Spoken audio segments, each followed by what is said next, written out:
Howdy, welcome back to the first top 10 albums of October 2024, Halloween Sound. Today we are taking a look at number 8, Lesbian Vampyres from Outer Space by Scary Bitches, released in 2002. Oh man, I've been waiting to talk about this album for a good while.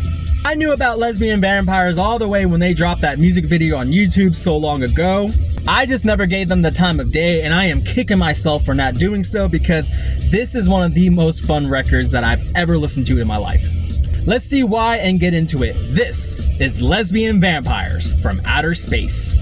Kicking things off with our opener and title track, Lesbian Vampyres from Outer Space. The ever famous or infamous title track, depending on who you talk to.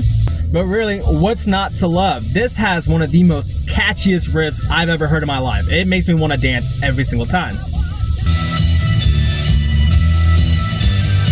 I mean, come on, how do you not start bouncing to that?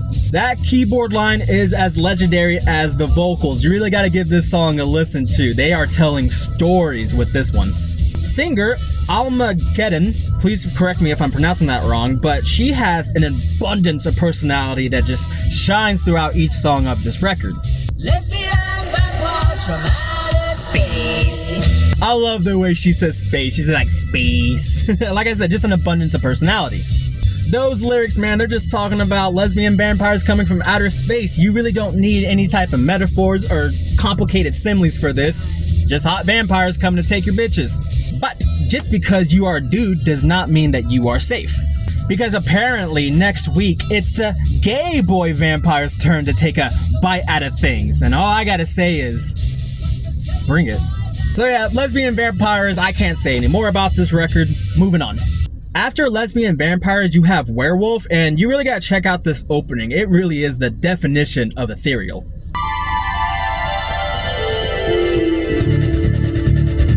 After Werewolf, you have You Always Eat the Ones You Love. And then after that, you have There's a Lycanthrope on the Bus. I only have one question. What the fuck is a lycanthrope? Hey, Future Tom here speaking. After doing a quick Google search, it has come to my attention that lycanthrope is literally just another word for werewolf. Considering that a few songs before this one is called Werewolf, I can see why the band didn't want to sound redundant. Anyway, just wanted to let y'all know, and back to the review. Probably should have researched that before starting this video, but I gotta say, I don't know what a lycanthrope is, but I can tell when a bitch is lycanthrope, you know what After There's a Lycanthrope, you have Strange Child. Let me introduce y'all to Dedry Rancid, who does some backup vocals, keys, and as you're about to hear, saxophone. At first, you piqued my interest. Now you have my attention. This song is a great highlight of the bass playing on this record. I believe Haley Chopper is responsible for the low-end rhythms. Oh man, these lyrics. Like I said before, these women are telling stories with these tracks. The lyrics for the chorus are the best part about the song for me. I love the fact that Scary Bitches does not discriminate. They made love with your bro, they made love with your father, and in a couple of instances, they fucked your mom. Oh man, like I said, I couldn't help but have fun with this album. You even got a guitar solo too? Now you're just spoiling me.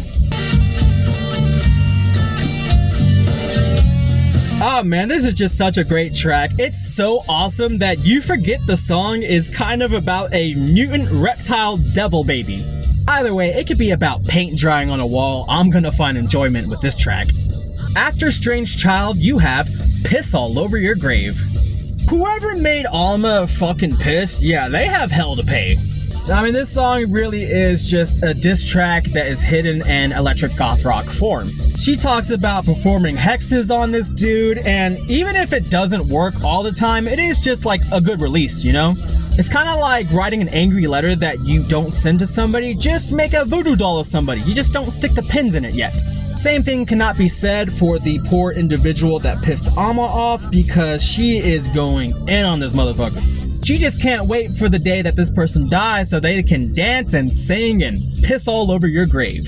I should be intimidated, but fuck it, I'm on Scary Bitch's side. Whoever fucked around, they're about to find out. After Piss All Over Your Grave, you have the theme from the Munsters. Not much to say about this track, it's just an instrumental version of the theme from the Munsters. After the Munsters, you have Necrofancy. Not a personal favorite, but it really does highlight the doom and gloom aspect that this band seems to deliver, as well as the electronics. After Necrofancy, you have The Hole and Bad Hair Day, both of which are not my favorite, but I'd be lying if I told you they were bad songs. And finally, we have our closer, You'll End Up Looking Like the Scary Bitches. This is the real closer for me. If you go on Spotify, they have Necrofancy as a remix to close things out. I say fuck all of that. No. You'll end up looking like a scary bitches. That's how you end things off. It starts off with kind of a hypnotic, kind of a scary synth sound. It perks me up whenever I hear it. Kind of have a Twilight Zone feel going on there. I can dig it. What's awesome about this track is that they bring the fucking disgrace guy that is present in the title track.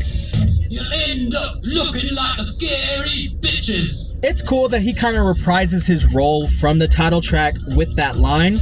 Really puts a bow on this album and brings things full circle, and just how can you not enjoy a performance like that? And that was Lesbian Vampyres from Outer Space, a dozen-long song album with a 48-minute runtime. On the terror scale, I'm gonna give this a 4 out of 10.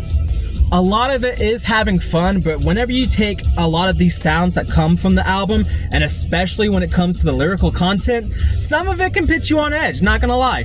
It's just how it's delivered that makes me chuckle every now and then, but it's just all about having fun with this album.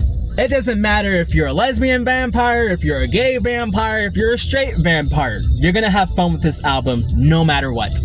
Scary Bitches will live on as the premier band to listen to when it comes to spooky season, but I've been listening to this album since early spring, so it's definitely one that you can have fun with no matter the time. So, Scary Bitches, would you have placed them higher? Lower? Would you have taken them off the list entirely? Let me know. Tomorrow, we will be back with number 7. Until then, stay tuned.